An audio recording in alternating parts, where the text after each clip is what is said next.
हाँ सर को बोलो, मैं शुरू कर। सर नमस्कार। हम आगे सर। नमस्ते डॉक्टर ज्ञानतोष झा जी, आपको बधाई हो। एक तो प्रोफेसरशिप की बधाई हो, as well as organizing this refresher course, both the things, and all the teachers who have got promotions during this period. Yes. Sir, should we start? Please. Thank you. On behalf of Internal Quality Assurance Cell of ARSD College and my committee members, I extend a very warm welcome to Professor Ajay Kumar Singh, Vice Chancellor, Sri Sri University, Cuttack, Odisha.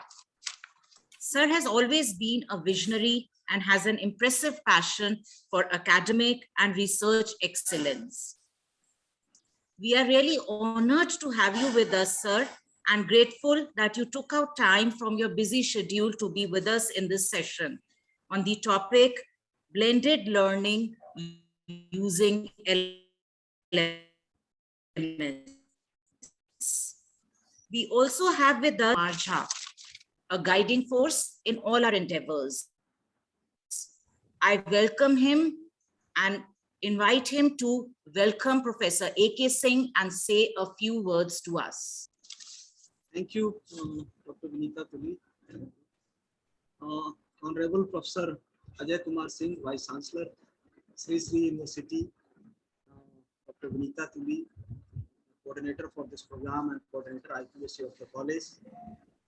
It's an honor and it gives me immense pleasure to welcome Professor Singh in this refresher course as a speaker. Because whenever we have heard him, he motivates us a lot, and his positive thought always inspires us. So today, Professor Ajay Kumar Singh has given us his valuable time to deliver his lecture on blended learning using LMS. I think this session is going to be a very fruitful and useful session for all of us, because after pandemic era, we all are using online modules for teaching and learning, and we have shifted in fact from offline to online. So this will be very helpful session for all of us. Sir, I am thankful and grateful to you that you have given your valuable time for us, all of us, for our participants and for our college. I am really honored. Thank you, sir. Once again, I welcome. Thank you. Over to Vinita. Thank you, sir. Professor Ajay Kumar Singh is currently serving his second term as Vice Chancellor of Sri Sri University. He is on EOL from the post of Professor at Faculty of Commerce and Business, Delhi School of Economics, University of Delhi. Dr. Singh is Honorary Professor of John von Neumann University, Hungary. Dr. Singh is Fellow and Managing Trustee of Indian Commerce Association, immediate past President of Indian Commerce Association, Delhi NCR Chapter, past President of Rotary Club of Delhi, Maurya, past President of Indian Association for Management Development, Fellow of Computer Society of India, Honorary President of Governing Body of Divine Group of Institutions, DSPSR, and many NGOs. Dr. Singh is a blend of a teacher and researcher, coach and mentor, trainer and consultant, sadhak and yogi, and counselor and healer. Dr. Singh, a school topper, SRCC alumnus, editor-in-chief, Delhi Business Review, has earned Best Teacher Award for 2 consecutive years in 1998 and 1999 at IAMT, 9 Best Research Paper Awards, 45 awards of national and other levels, 12 international awards and distinctions have been conferred including 2 gold medals, 1 silver medal, and other distinctions. Dr. Singh was conferred by Indian Commerce Association Best Business Academic of the Year Award 2011 gold medal and MMSM Research Award 2011 and 12 gold medal. Dr. Singh has over 34 years of teaching experience in all, with 221 publications, including 10 books, 1 international monograph, 115 research papers, 12 articles, 16 case studies, 57 editorial reviews, 2 abstracts, and 8 book reviews, published in leading journals with total citations of 571. 35 scholars have been awarded PhD degree and 17 scholars have been awarded MPhil degree under his supervision. Dr. Singh has traveled to 23 countries and addressed in more than 200 conferences, seminars, workshops, training programs, and in more than 100 online sessions, webinars during this pandemic period. I welcome you again, sir, and invite you to proceed with your session on blended learning using LMS. Over to you, sir. Thank you very much, Dr. Vinita Toliji, Professor Gyanatosh Jhaji, the principal of ARSD College, Ms. Baljeet Kaur, and other members of the organizing committee from ARSD College, as well as the Ramanujan College principal, Professor S.P. Agrawalji, Dr. Anjali Gupta, co-convener, the TLC coordinator, Dr. Rajiv Nayan, and other members of the organizing committee. It's a great initiative that you people have taken. I must congratulate all of you for taking this lead of organizing such FDPs and taking the topic which is so relevant in today's context. So my heartiest congratulations to the organizers as well as the participants for choosing this.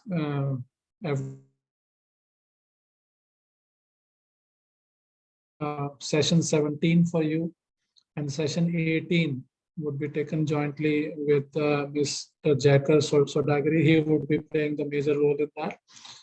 And Ms. Mani Goswami from my office would be helping me in this. She is the Deputy Dean in the VC office, and Mr. Jacker Sodagiri is the Deputy Director of the Office of the Vice Chancellor. So are you able to see this? Session 17, blended learning using LMS, and session 18. I have not mentioned lecture in this. I have changed the word from lecture to session as we are moving from traditional system of lecturing to the different role of facilitating and coaching and mentoring as a teacher. And particularly the topic is the quintessential educator challenges and opportunities in the changing world. So in that context, I have changed this lecture to session. And you will have some exercises also to be done, some quizzes to be done. So it will be in a different mode. You have to be agile and active to prove that you are listening to what I'm saying. So be active in that. Let me see if the full screen show works for you. Can you see the full screen now? Yes, sir. And please feel free to ask questions if there are questions in the chat box, and then you can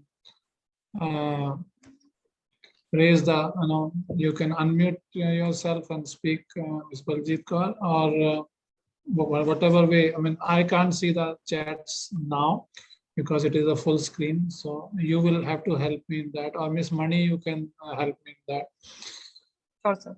Sir, So the agenda, yeah. So the agenda is teaching, learning, blended modules, MOOC's 4-quadrant approach, learning management systems, which is popularly known as LMS, open educational resources, NME, ICT, NPTEL, NDL, Creative Commons, and many other resources are available. Asynchronous and synchronous learning. Right now in the online mode, we are habitual of synchronous learning. But what is asynchronous that we need to learn today? hybrid learning in that, and blended mode of teaching and learning, concept note of University Grants Commission on that, in the context of Education 4.0, Academic Bank of Credits as notified in the Gazette of Government of India on July 28, 2021. This is as recent as about a month ago, that we are in the process of implementation of new national education policy. And this is probably the first notification of the kind in terms of credits, which we must take note of properly and implement in our education institutions. As leaders, we must read this and make sure that we move away from teacher-centric lecturing mode to student-centric mode of education. And then Jacker would be taking you to the design MOOCs, massive open online courses, the flipped classroom model for teaching and learning process, the APSIT part of it, the essential technology and resources. So our journey towards MOOCs in India, we were associated when EPG Pathshala project was given to us in Delhi University. If you see my name as a paper coordinators, many of the papers we worked for MCOM as paper coordinators. Principal investigator was Professor K.V. Bhanumurthy for commerce, and there were other subjects also there, like chemistry and others, which were part of this. So all other names are mentioned here. The principal of SGTB Khalsa College was the co-principal investigator in this. And Dr. Vimal Rar, Professor A.K. Bakshiji was the chairman of this center at that time. So if you go to EPG Pathshala, you will see the content that we developed at that time. And right now, today we downloaded this to see, this slide has been made today only, that more than 1 crore visitors have seen this, 20,000 plus people have used for e-text, videos, 19,000 plus people have used. So whatever we have done as part of the project of Ministry of HRD at that time, now known as Ministry of Education, we see the fruits of that is being reaped by the people at large in India. So we feel satisfied that we put our efforts in that and now it is being used. So that is the power of using technology or using say MOOCs. The next step, they were converted, EPG Pathshala was converted, the content that we developed into MOOCs. So they are available to people even without you being there. So we created ones and there are crores of people who have used by now. So it gives you a lot of satisfaction. So massive open online courses, popularly known as MOOCs, was the next outcome of EPG Pathshala in terms of the postgraduate courses at the national level in India, which has 4-quadrant approach. By the way, this 4-quadrant approach was proposed by our Center of E-Learning in Khalsa College. When we proposed it, this was adopted by University Grants Commission as a standard for all other players in this field. So first quadrant is e-tutorials, second is e-content, third is discussion forum and web resources, and fourth is a self-assessment part of it. So there is a quiz on this.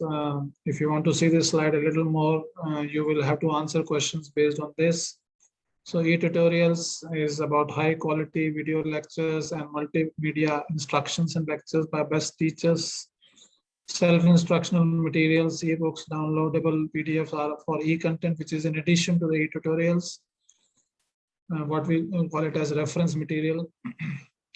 And discussion forum is about raising of doubts and clarifying them, peer and coordinator interaction, related links, Wikipedia, open educational resources. So all these are used. Yeah. Jai Gurudev, sir. Jai Gurudev. So I hope you have seen enough to answer the question based on this. So it's time for scanning it, the QR code or the link. Ms. Mani can paste it in the chat box. One chat message I can see now here. Yeah, it has been pasted by Ms. Mani Goswami. So you can answer these questions so that she will show you how many people are actively engaged answering these questions, how many are right, how many are wrong. You will come to know about that. So let me stop share for a while. And let me say how many people. 133 people are logged in apart from us. So there are 125 plus people who should answer this. Let us see how the chart shows. Ms. Mani will share the progress of this as you are feeding in. We will come to know. Sir, I have shared. But only 9 people, 10 Yeah. people have participated in this up till now. 13 now. So please do it quickly. Your attendance will be based on this also. So if you are not able to do that, then 14 people have done up till now. So that is the beauty of this, that this allows you to know how many people are actively engaged in the process. Have they understood it properly or not, what you have said? What is their capturing thing, retention, that I spoke for about 1 or 2 minutes on this, and the slide was in front of you, whether you were able to capture that, what was written there. And this is about the memory test for you. Priyanka is saying, I typed the link on Google, sorry, not able to do it. Krishna Kumar Jha is saying. So, Mani, once you paste it, you get, actually, once you paste it in the browser, you should be able to do that. Others are able to do that. So you can, maybe if you are comfortable with the QR code, we can again show the QR code. But if 21 people are able to do, why not others? So there must be some problem at your end. So please see the link has been properly pasted in the browser or not. 25 people have participated by now. 65%, 64%, 65% of them, 26 participants have answered answer number 1 as correct, and others have mentioned 14.8 second, 7.4 third, and 11.1 the fourth.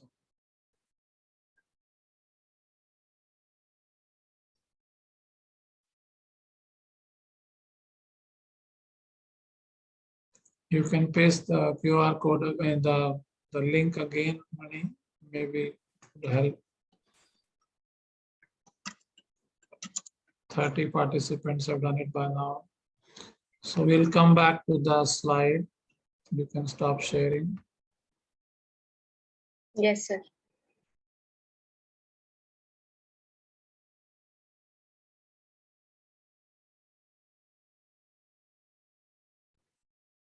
So those who are habitual of using the QR code, you can use the QR code. You can scan the QR code, and then you can answer the question. In the meantime, we are moving ahead.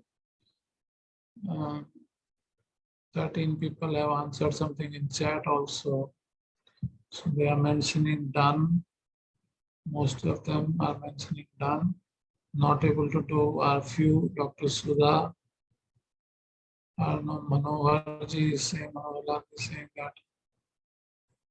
So you can try again. If you have pasted one, it doesn't work for you, do it again. Maybe there is something wrong in your system.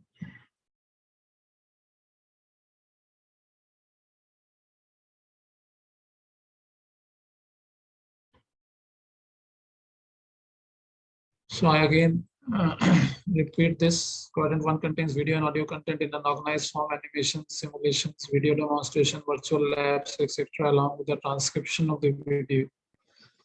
And it enables students to access resources that support learning wherever they are without the need to attend a specific location at a defined time. That's the beauty of this. You can be located anywhere, and it is self-paced also. So you can download it, you can see it at any point of time. The use of audio and video also makes it possible to present knowledge in different ways and enables different forms of interaction with learners. And quadrant 2 is about that e-content. It contains self-instructional material, e-books, illustration, case studies, presentations, web resources, such as further references, open source content on internet, video, case studies, research papers and journals, anecdotal information, historical development of the subject, articles, etc. And third is discussion forum for raising of doubts and clarifying them on a near real-time basis by the course coordinator or his or her team.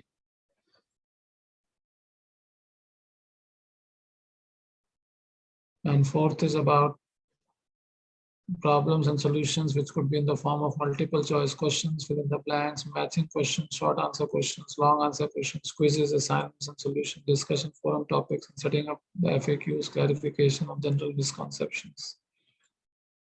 And the more you are able to answer them, you feel happy about it.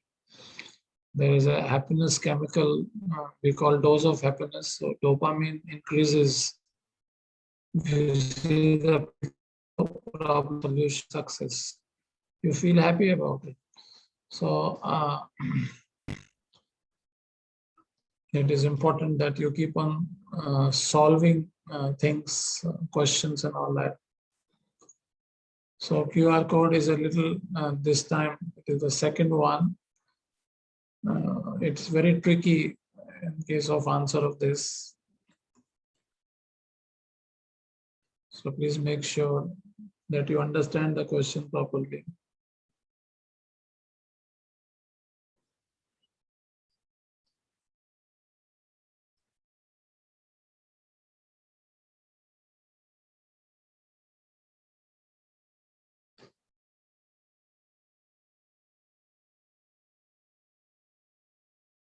First one, how many people could answer, Mani?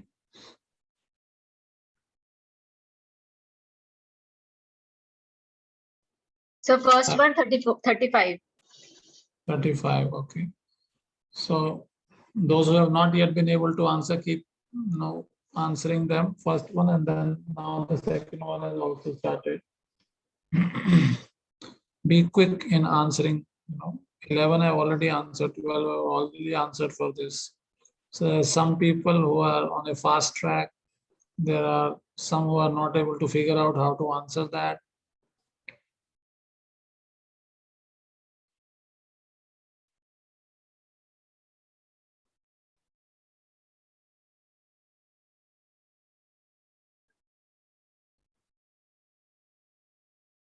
For the organizers, this is something important to see, that 35 people could answer the first quiz.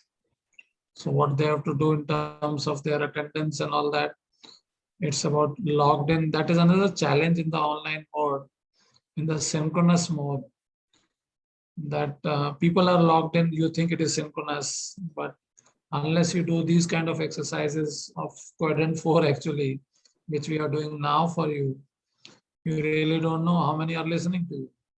So just being logged in doesn't mean they are engaged with you. Like in the classroom, many times we see the students' faces. We find they are blank. That means they are in the classroom at that point of time. Physically they are there, but mentally they are somewhere else. So their face of time. We come to know by seeing the faces of people in the classroom. As teachers, all of you must have experienced that.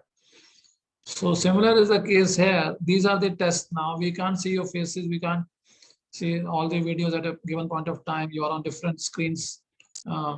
One screen can have maybe 25 or 50 people at a given point of time, depending on which item you are using.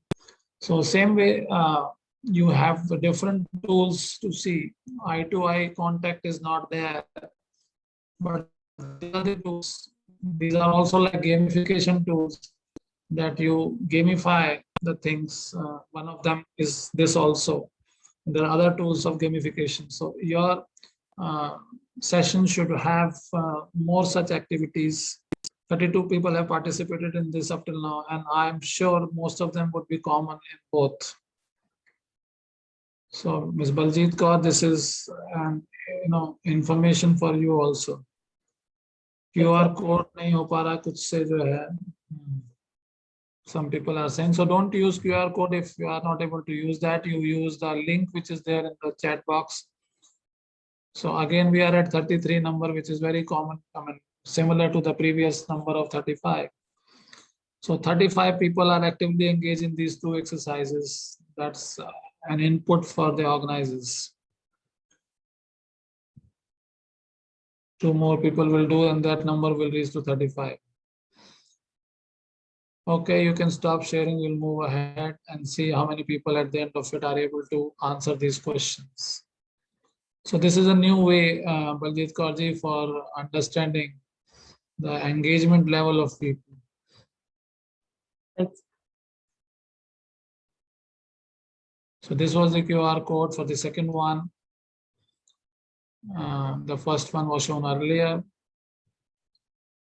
Those who are finding it difficult through the QR code, they can see the link. They can follow through the link. Are you able to see this PPT now? Yes, sir. So what are open educational resources, OER, popularly known as OER? It includes any type of educational material in the public domain or introduced with an open license that supports open knowledge and open access. So OER are learning materials supporting legal and free copying, usage, adaptation, sharing of academic materials like textbooks to syllabi, lecture notes, tests, videos, or animations. And more are coming, actually. They are not a necessity for successful blended learning, but offer the opportunity to provide accessible and affordable quality guide to blended learning, cost effectiveness in education delivery. So it is good to know about them, and if you need them, then use them. It's good to do that. So as I mentioned to you about EPG Pathshala earlier also, that we were party to that when this was being developed. It initially started the online journey in the university from IILL, Institute of Lifelong Learning, and the quizzes that we developed at that point of time for the BCom students and BCom honors students. So that was the first assignment that we got, and then we moved on to this particular thing. So these are all different open educational resources by Government of India. NME ICT is the main thing, is the mission, national mission on education that we talk about. Swayam portal, NPTEL local chapter you see here, NPTEL online courses, faculty initiatives and all that. So GATE preparation, you have this internship ke liye hai, NPTEL industry associate, CSR. So there are so many aspects of this. There's another private initiative at the global level like Wikipedia you have. Similarly, you have Creative Commons, which has completed 20 years in January now. And this is also something where you get a lot of resources which you can use in your own MOOCs if you want to. And how this journey of LMS started, we must know about that also. So in the early 1990s, Luther Seminary faculty members were struggling to retain students, particularly St. Paul, who did not have the funds or because of family obligations could not relocate to attend seminary. So this was the problem that these people were facing. Tom Walker knew there had to be some kind of tool that would enable people to communicate with each other without being in the same place at the same time. So learning management systems, also sometimes known as course management systems, have come a long way since those early days of 1990s. We remember our first refresher course in the University of Delhi was somewhere in 1988-89. CPDHE was formed, and the building of CPDHE, Center for Professional Development in Higher Education, was not there. And it was done in the premises of Shriram College of Commerce and the computer labs of physics and chemistry at that place in the university. So how do we define LMS? LMS is a broad term used to describe software tools designed to manage user learning interventions and provide access to online learning services for students, teachers, and administrators. A software system that allows the development and delivery of educational courses using the internet as a delivery system. So one course, many learners. So if you see here, one LMS is there in the picture, in the diagram, and there are many people who can use that. So course delivery, tracking information, the completion status of the courses. As you were seeing, how many people have failed up till now, the questionnaire, the 2 questions that we asked. So how much, how many, so all those things you would come to know about that. Learner self-service, self-registration on instructor-led training, training workflow, user notification, manager approval, waitlist management, provision of online learning, computer-based training, read and understand. All these are part of LMS. Online assessment, management of continuous professional education, also known as CPE, collaborative learning, application sharing, discussion threads, training resource management, instructors, facilities, equipment, all these are part of this. Identifies people who need a particular course and tells them how it fits into their academic career, when it's available, how it's available, classroom, online, CD-ROM, etc. Once the learners complete a course, the LMS can administer tests based on proficiency requirements, report the test results, and recommend next steps. These are instrumental in assuring that organizations meet rigid certification requirements, can simplify global certification efforts, enable entities to align learning initiatives with strategic goals, provide a viable means of enterprise-level skills management. Helps educators create effective online learning communities and create online courses with opportunities for rich interaction. Modular in construction and can readily be extended by creating plugins for specific new functionality. It promotes collaboration, critical reflection, etc., and is suitable for 100% online classes as well as to supplement face-to-face learning. Simple, efficient, compatible, low-tech browsers interface, and is easy to install. There are hundreds of platforms which are available in the open source and commercial, that is fee-based or payment-based. There is a complete list, as you can see here. I'm not going to read all of them. Moodle was being used in IIIL when we launched this initiative in the University of Delhi long back ago. Is one of the largest open source platform which is used for LMS, that is Moodle. And Blackboard is one of the probably largest in the paid section. And SAP Enterprise Learning could be the costliest probably in this list, if I'm not wrong. So on the one hand, the Blackboard, and on the other hand, the Moodle, they led the journey in those times when we started these platforms in our university, in the University of Delhi at that time. So examples of LMS, as has been explained in this diagram, are WebCT, a proprietary company providing hosting or software for some universities.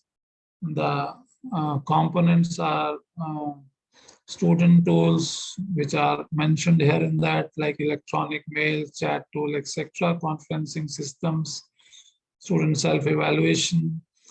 In our university's self-evaluation was the first thing that we started with. Actually, when I was talking to you about, we developed the question bank for the students, and that was the first initiative in University of Delhi, which was seen at that time personally, he was very interested in that. I think Professor Deepak Paintal was the Vice Chancellor when we were presenting to him at that time in the building of IIIL opposite the Khalsa College. And administrative tools, WebCity built-in functions, my files, uploaded files and all that. These are all user interface things. Blackboard, a popular learning software provider, and ASP portal for education, a free open source. Moodle is a free open source software package to help educators create effective online learning communities. So these two were the most popular ones for quite a long time. Then there are many others like Learning Cube, WebCube. So what is the role of LMS? It can allow you to register the people from outside your system also, and you can charge fees from them through the LMS. You can connect the payment gateway in the LMS, and you can have the fee collection directly through the LMS. Managing the process can be done through LMS. Testing, mentoring, and monitoring users function, administrator functions, all these are available as part of the roles of LMS. You are habitual right now using Google Classroom and Google Meet platforms. Google Meet is like video management software, and Classroom allows you to admit the students in that, and you can share your PPTs and all that with them. So that is what we have been using since March 2020 onwards, and Microsoft Teams, depending on which institution has subscribed to what. We have been using that, and Zoom also. We were using Zoom before the lockdown also, and Google Suite accounts were there, but we never took our classes on Google Suite or Google Classroom or used that Google video management software in that. But the day it was announced in Sri Sri University, we gave training on Google Classrooms to all the teachers and said, now is a weekend, and from Monday, you must start your classes in the online mode. And we did not miss a single day in Sri Sri University, shifting from physical mode of classroom teaching to the online mode of classroom teaching. And now we are experimenting with LMS. I myself have a course of mind management on LMS, and we are launching another one, which we did in the online mode on LMS now, that is happiness and fulfillment. So why we are shifting to LMS? Because there are a lot of advantages of LMS. The ability of an LMS is to allow you to fully manage and track your own learning. So after a year or more than a year, now it is time to migrate to the next level, or to move to the next level of teaching learning process. Provide support for distance learning, purposefully designed, mature, safe and secure. Ease of use is there, and it is centrally supported. The Google Classroom is more visual support. Every teacher will have an account, and they will manage their own courses. They will put their own PPTs and all that. But to bring it on a central platform, it is not easy in the Google Classroom platform. So this is the biggest advantage, I would say, that as a university or as an institution or a college, you can govern the learning management for all the teachers, what is happening and all that. It's very difficult to track in Google Classroom at a central level what is happening on a daily basis. You can have recordings, you can see that, but that's a very cumbersome process, not easy to be done. So if you really want to have the effectiveness of the teaching learning process, you need to come to the platform of LMS. It's high time, but it has its own cost. So we need to allocate budget for that. Probably Google came as free to us, and Microsoft Teams came free to us if we were having Google Suite account and all that. So it was no additional cost to us, at least to Sri Sri University. There was no additional cost to us at that point of time because we were already using Google Suite. And time required to install necessary hardware, software, course, and database. So that's again an effort which is not easy. People generally live in the comfort zone. At that time, it was forced by the pandemic. So everybody moved what was planned 10 years, 5 years from now. It happened immediately, and everybody cooperated in our university, at least in Sri Sri University here. But now to move to another new platform, people have to put in extra effort. And it is not designed to be standalone and need for LMS administrator. So a new job has been created for this LMS administrator and other support staff. So when we were studying in Shriram College of Commerce, 1981-84 batch, I am become honors, and MCOM Delhi School of Economics, 1984-86. There was nothing like LMS at that point of time for us, and there was no LMS administrator. So these are the new roles that have come up now. At that time, we had one system in the Delhi School of Economics, which was punch card system. You make the program today, and tomorrow you'll come to know how many mistakes you committed in the program. So that was the state of affairs of computerization in University of Delhi at that point of time. I'm talking of 80s. And then fortunately or unfortunately, there was a fire and that system got burned in Delhi School of Economics. And I was talking to you about the CPTHE course, which happened in 1988-89. So as teacher, I joined teaching in 1986. So as teacher, when we attended the first refresher course, we were exposed to computers, which were desktop kind of computers with 2 floppy drives, 5.25-inch floppy drives were there at that point of time. In one, we used to put in DOS, and in the other, we used to put in Lotus or DBase, like that. And from that, we have come to this state now that everybody is having a computer in his hand in the form of a smartphone. So the journey has been very exciting of the last 30 plus years in the field of IT and the embedding of IT with the educational resources, with the education system.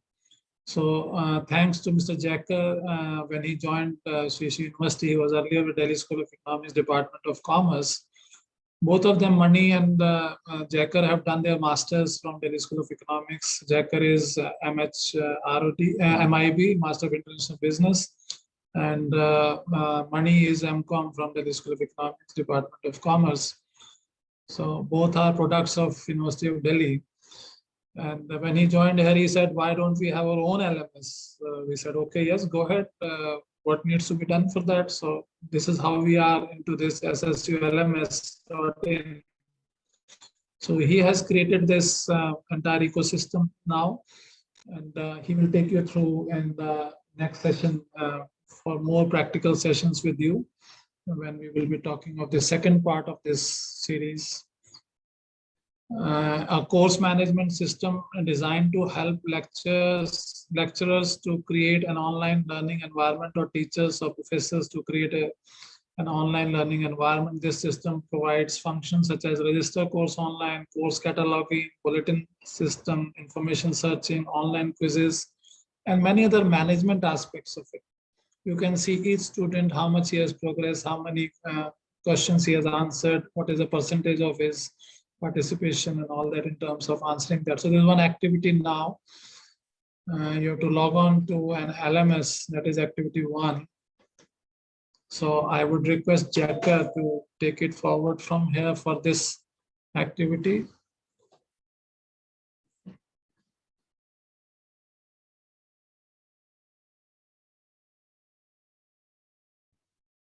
So this is for you as an instructor. You can register. I don't know how many people would register online on this SSULMS.in. This would be for you an exercise which is real live exercise for you. This is live session for you. You are not on a demo site. You are on a portal which is live portal. You are being asked to do the instructor registration on SSULMS.in. So write on your browser ssulms.in and you will see a screen like this where instructor registration you have to click.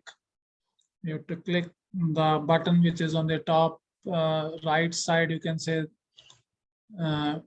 there is instructor registration. Once you click on that, you will get a screen like this where you have to put your first name, last name, email, and all those information which are required in this. So do that exercise and Jacker will help you in doing that. Once you are registered, you will get thank you for registering as an instructor, but there is something in between also. Jacker will approve once you fill all that information. So it will take some time for you to get this, really entering into. So I'm taking a break here for a second, or for a few moments. I'm stop sharing so that we can see how many of you have been able to register. Jacker can tell about that.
Are you finding some difficulty? Please put in the chat box.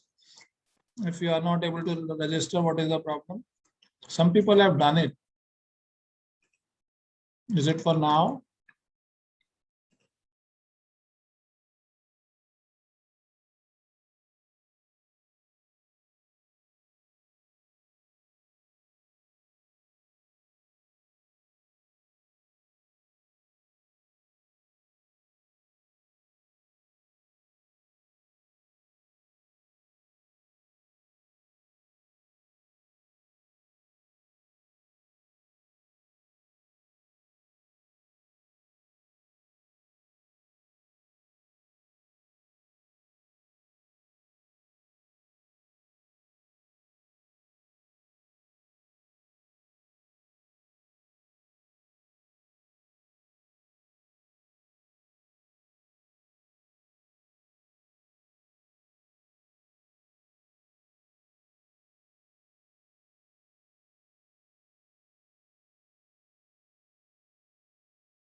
About 15 people have been able to register by now.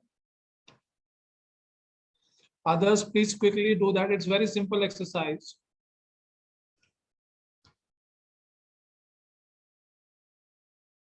You must have got the message also, those who are registered, we have approved from our side.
Mr. Jacker will read the names of those who have been approved.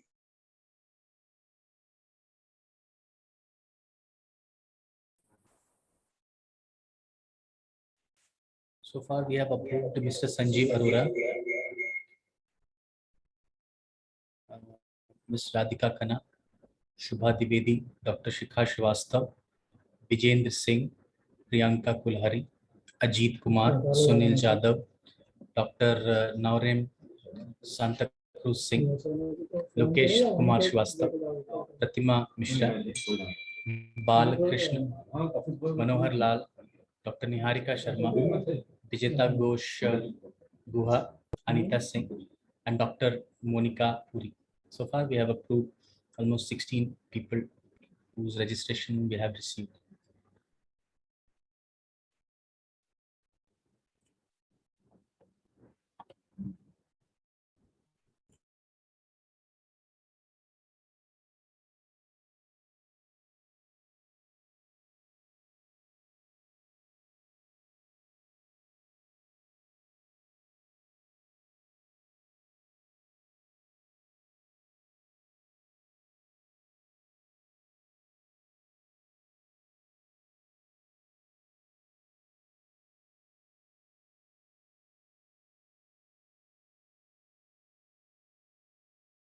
We have just approved Parampreet Kaur.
Those who are not able to register, please register quickly.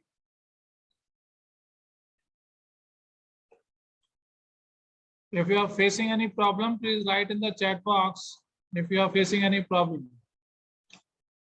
17 people have been able to register up till now.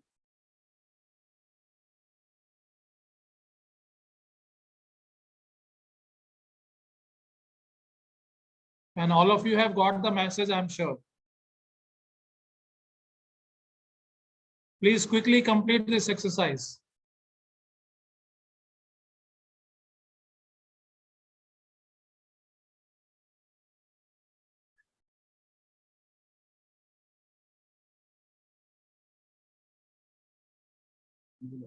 Hmm.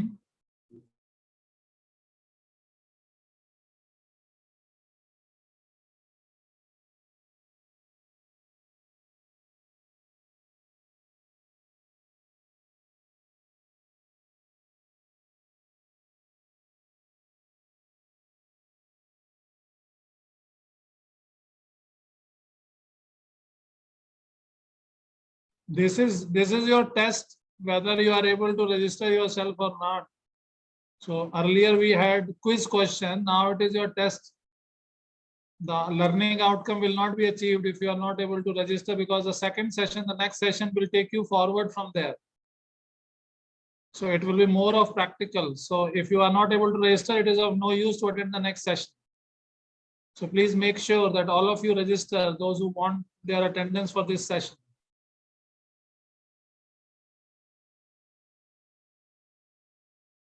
Aditya Kaushal is saying, haven't got the message yet.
Till now, 21 people have been able to log in.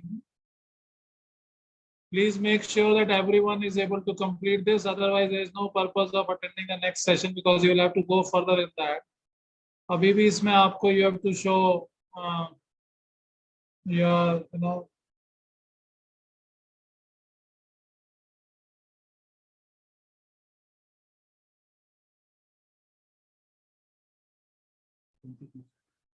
(22 people by now.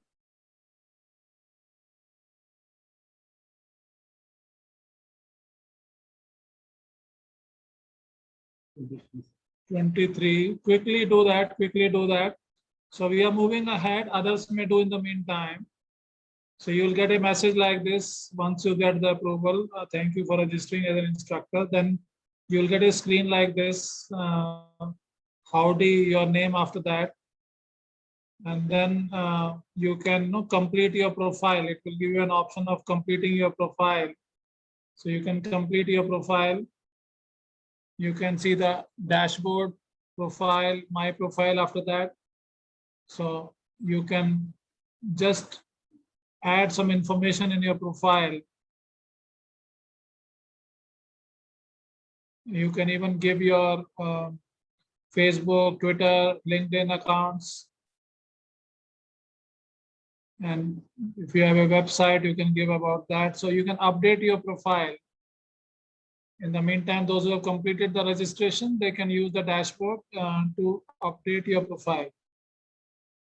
Now coming to the online learning environments. Most of us have been doing online teaching that was synchronous. It was like lecture. We were speaking and the students were listening live. So all these were online classes. The mode of classes changed from coming to the classroom physically in a batch of 40 or 60 or whatever was the batch size. Now the same physical classroom has been shifted to online classroom using Google Classroom or Microsoft Teams platform and like that, or this Zoom platform. But asynchronous is basically about availability of your content to the students at any point of time. It is self-paced. He can choose his time. Like, in GMAT examination or the CPA examination, Certified Public Accountants of US, you can choose your time and slot of your examination. So it is not that it will be once a year like CAT and your time slot would be there and you can give only during that time slot. And then if you are not able to do well, it is gone for you for that particular year. So asynchronous allows you to have your learning process at your own pace. And hybrid is a mixture of the two. Hybrid is a mixture of the two. So synchronous learning environments provide real-time interaction. Simultaneous student-teacher presence is there. Collaborative in nature. It incorporates activities. Instructors, lectures are there. Facility of question-answer session is there. So live webinars, instant messaging, video conferencing, virtual classrooms, all these are examples of synchronous learning environment. So what are its features? Learning, teaching that takes place simultaneously via an electronic mode. So physical mode of classroom has been shifted to the electronic mode. Synchronous voice or text chat rooms provide an opportunity of teacher, student and student interaction. So you can chat amongst yourselves also. And apart from chat, video conferencing facilitates face-to-face communication. You can see the faces of all others. In the earlier physical mode of classroom, everybody was looking at the teacher. But here on the screen, you can have all the people in one screen. If the number is limited, say 25, 30, 40, 50 people, you can see in one screen itself. So it is also face-to-face in a different form. And each one is looking at all others. That is the advantage of this. Web conferences through surveys, polls, question answer sessions can turn out to be more interactive than video conferencing. As we were doing, survey polls for you, the 2 questions that we asked initially using the QR code, that was like polls for you or surveys for you. Synchronous mode instills a sense of community through collaborative learning. Synchronous virtual classroom is a place for instructors and students to interact and collaborate in real time using webcams and class discussion features. It resembles the traditional classroom, except that all participants access it remotely via the internet. Synchronous sessions can result in high levels of motivation to stay engaged in activities due to teacher and class fellows' presence. So what are the challenges? Your theme of the FDP is also about talking challenges. So need of the availability of students at a given time and the necessary availability of a good bandwidth internet at that point of time. So if it is raining heavily or there is some storm or something like that, you may lose connectivity. So it may not be available even at best of the places. You may lose that bandwidth at that point of time, maybe. Participants can feel frustrated and thwarted due to technical problems. Carefully devised instructional design is required as pedagogy is more important than technologically facilitated media. So your role as teacher is very important in that. As per Murphy and others, 2011, it considers synchronous mode more teacher oriented. And obviously asynchronous would be more student oriented. And our new national educational policy actually talks about student centric approach of teaching learning process. So we need to consider and move up the value chain by moving from synchronous to asynchronous mode. Special activities need to be created to broaden the scope of synchronous communication from a lecture or teacher-student discussion only. And what is asynchronous learning environment? So no time foundation. Some people wake up at 4 a.m. Some people sleep at 4 a.m. I have some of my friends here who sleep, they send emails at 2 a.m., 3 a.m., 1:30 a.m., like that. So everybody has its own lifestyle of living and doing work. So it allows them to perform at their own pace. So students can work on activities on their own pace is the second point. Most prevalent form of online teaching is this, and due to flexible modus operandi as per the study of 2008 by Helsinki. Another study by Prasad and Lewis, it says learners are not time bound and can respond at their leisure, which is the need for the young generation of today. And they want to do too many things at a given point of time. Gone are the days when students were doing only 1 degree program and nothing else apart from that. Nowadays, students are engaged into so many activities. So it is important for them to have student-centric systems. I hope you are able to hear my voice. The opportunity of delayed response allows them to use their higher order learning skills, as they can keep thinking about a problem for an extended time period and may develop divergent thinking. The spontaneity of expression is replaced by a constructed response and leads to a self-paced, independent, student-centric learning. Murphy and others in 2011 found that. Can scaffold students' previous knowledge with new concepts.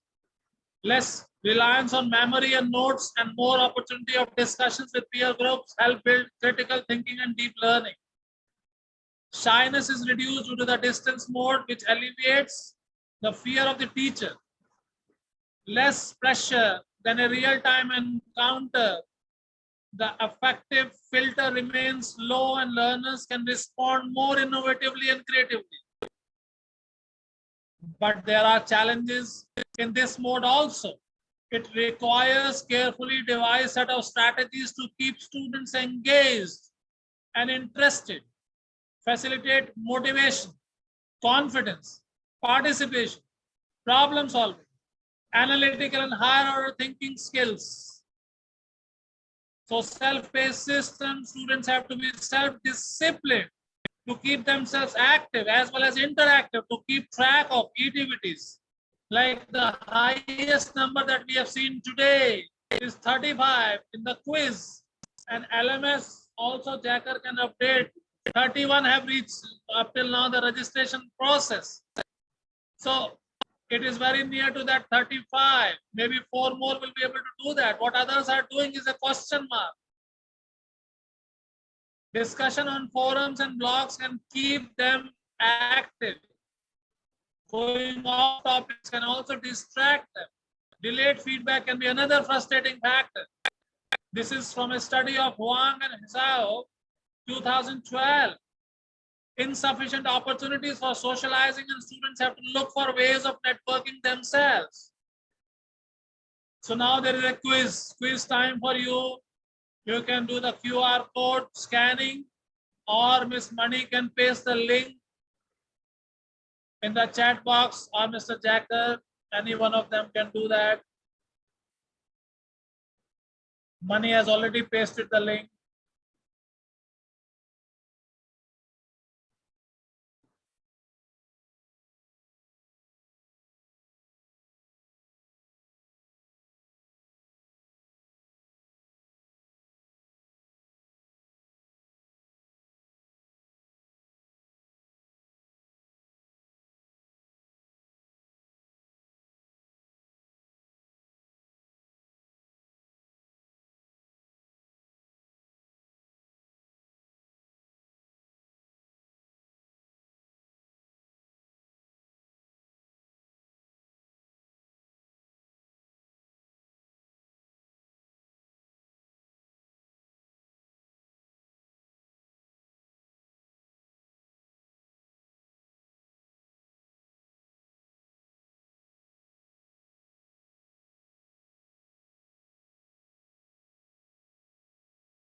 Hurry up, 24 people have filled up till now.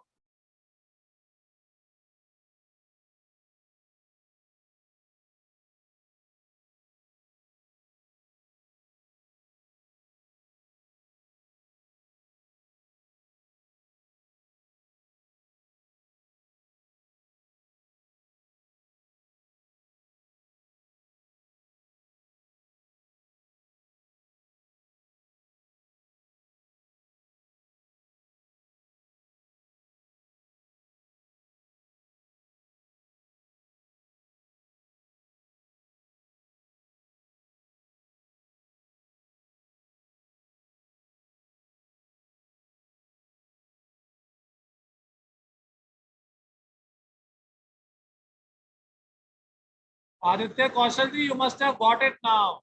It is approved.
So it is consistent that 30 plus people are able to answer each time. So 32 have enrolled themselves for becoming eligible for the next session. Others, there is no point them staying here if they are not able to do that. You need to qualify this to move to the next session actually. Otherwise, there is no point staying in this. So what is hybrid learning environments? So blended synchronous sessions with asynchronous set of activities, combining simultaneity with non-simultaneity as instructional design for both synchronous and asynchronous teaching is called blended learning. So classroom learning, online learning, blended learning. Now we have to move towards blended learning. There is a UGC concept note also on blended learning. So what are the features? Equitable, develops technological, soft skills, cost effective, flexible, bring parents on board, personalized learning a reality, boost engagement, keeps classroom connections alive for those who want to keep it alive. Those who don't want to get engaged, they can be just the spectators as is happening in this session today for those who are not part of the 35. Santosh Kumar ji is saying, I have activation key problem in my registration. So Mr. Jacker has responded, there is no such requirement in that. Sujata Biani is saying, my account is not activated. So please register and then it will be approved from here.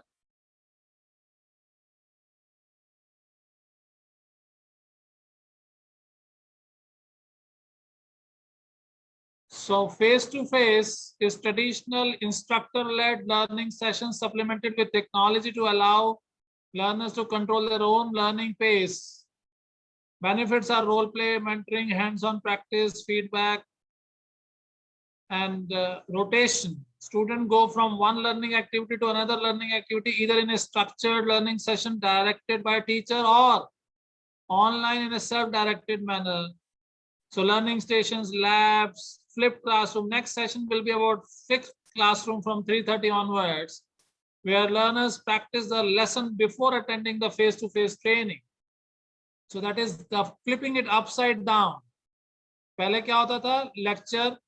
Lecture word पे इसीलिए मैंने शुरू में observation दिया था अपना कि teachers used to think that their job is to give lecture, their job is to speak for 40 minutes, 50 minutes, 1 hour. Now in the fifth classroom, it is the opposite of that. The lecture is already available to them in the form of small videos, and they are supposed to listen to them, work on them, and then come back to the classroom for discussion. So we'll see in detail in the next session about this flipped classroom, which Mr. Jacker would be leading for you. So flex, what is flex learning? Is a term that can be used interchangeably with personalized learning by accessing means of integration of learning in an LMS. The students control their learning paths, choosing what they want to learn. The instructor is present in a mentoring capacity to answer questions. I talked about gamification earlier also with you. One of the most effective ways to motivate learners is by letting them play the game. By using gameplay elements such as points or levels, learners feel a little competition and are more motivated to experience the material on their own time. Like in the stadium, you see some players are playing the game. So 35 people are playing the game here. And rest all are spectators in the stadium. Spectators cannot learn. So gamification requires you to play the game. So online lab, this blended learning model is entirely digital with little or no instructor interaction that takes place either before, during, or after a training. Learners can access content on mobile phones, M-learning, laptops or tablets, whatever is easily available to them. This modality engages and solidifies learning. Self-blend. Self-blended learning is supplemental content in the form of webinars, white papers, industry blogs, video tutorials. Help self-motivated learners delve deeper into a subject. So there are several forms of this. Online driver, entirely self-directed and takes place in a digital environment. Learners engage with an instructor through chat, email, message board, provides a flexible schedule and personalized learning. All these are given in that concept note which has been issued by the University Grants Commission. This concept note is on blended learning actually. So it's not a mere mix of online and face-to-face mode, but it refers to a well-planned combination of meaningful activities in both the modes. The blend demands consideration of several factors, mainly focusing on learning outcomes and the learner-centered instructional approach. Recently in Olympics, now in Paralympics are happening. In Olympics, we got 7 medals for the first time. India's tally from its own perspective was the highest. Before that, it was 6th highest. Before that, it used to be 1 or 2 maximum, generally over the period of time. But this time, the government focused on the outcomes, whether we will get medals or not. And the result is in front of you. If the Prime Minister of a country is taking interest and knows about all the star performers personally, interacting with them before the Olympics, during the Olympics, and after the Olympics, what kind of outcome do you expect if that level of engagement is there for Olympics or for sports for that matter? So we need to change our focus from teacher-centric with objectives-centric model of syllabus, curriculum, and all that to learning outcomes-based course curriculum framework, which UGC has recommended. I was part of a committee which decided about the BCom honors and BCom learning outcome-based course curriculum framework. And it is on the website of University Grants Commission. You are free to go and see that. Against each course in BCom honors and BCom, we have given exercises how to make sure that the learning outcomes are achieved by the students. So unless those exercises are done by the students, they are not likely to achieve those outcomes. So if we want the desired outcomes, we need to have very structured pedagogy to ensure that the student undergoes those experiences. Only then those outcomes can manifest, like what we have achieved in the Olympics. If you want our students are employable, their employability quotient is higher, we need to make sure that their experiences in the classroom is somewhat similar to what is the real life in the outside world. We have to bring the outside world to the classroom exercises form, in the exercises form. So what are the features of blended learning? It increases student engagement in learning. If student engagement is less, then it is not the real thing that we want in blended learning. Enhance teacher and student interaction, responsibility for learning, time management, and flexibility, improve student learning outcomes, enhance institutional reputation. If these things are not there, then it is not the real effective blended learning environment. That means we are failing in our system. More flexible teaching and learning environment, more amendable or amenable for self and continuous learning, better opportunities for experiential learning. So what is education 4.0? We are in industry 4.0 as of now. So if we really want our students, those who pass out from educational institution, that they are industry ready for industry 4.0, which is right now happening, then we have to train them in a manner that we call it education 4.0, which is compatible to industry 4.0. Accessibility of many modes of learning, face-to-face learning, online learning, distance or virtual mode, promoting vocational courses multidisciplinary courses, multimodal approaches, thereby focusing on blended teaching learning, student centricity, availability of multiple entry and exit points, promotion of the mother tongue and other languages, which is happening in the implementation of National Education Policy 2020. We have seen in the engineering institutions, the other languages have been allowed in the test also now. And the education of the students in the mother tongue is being allowed now in schools and colleges in different parts of India. Focus on the arts and humanities, reforming the examination systems with open book testing and group exams. Ready support for mature learners, concept of the ABC Academic Bank of Credit, which we will talk about in a little while. I'm already exceeding the time. I think I will leave some of the points to be discussed in the second session now, 18th session 18. So it is flexibility and quality, pick teachers and timings, frame your courses, needs and interests, design your degrees, which is all part of the academic bank of credits, which have been, gazetted by the government of India. In the Gazette of India, you will see this academic bank of credits. So it is student centric. It's about the real world, study through any mode, learning or exams on demand when ready. So these are the building blocks of academic bank of credits. It talks about Bachelor of Liberal Education, which is a new degree. If you are enrolled in different courses in different institutions and nobody can give you a degree which is their traditional degree, which is beyond their scope of granting you degree, then there is a new degree which ABC talks about. The name of that degree is Bachelor of Liberal Education. That means you don't have in any degree program more than 30% of the credits. You have, say, less than 30% of the credits in all the programs or all the courses that you have done, which is not part of any program, because it says that minimum of 30 to 50% of the credits must be earned if you want a degree in that particular program. So this ABC allows you to create, you design your own degree, and the name of that degree would be Bachelor of Liberal Education. You must have heard of all other points also, that you can convert your credits into degrees, diploma, study in any national or international institutions, lifelong learning enabler. It is there.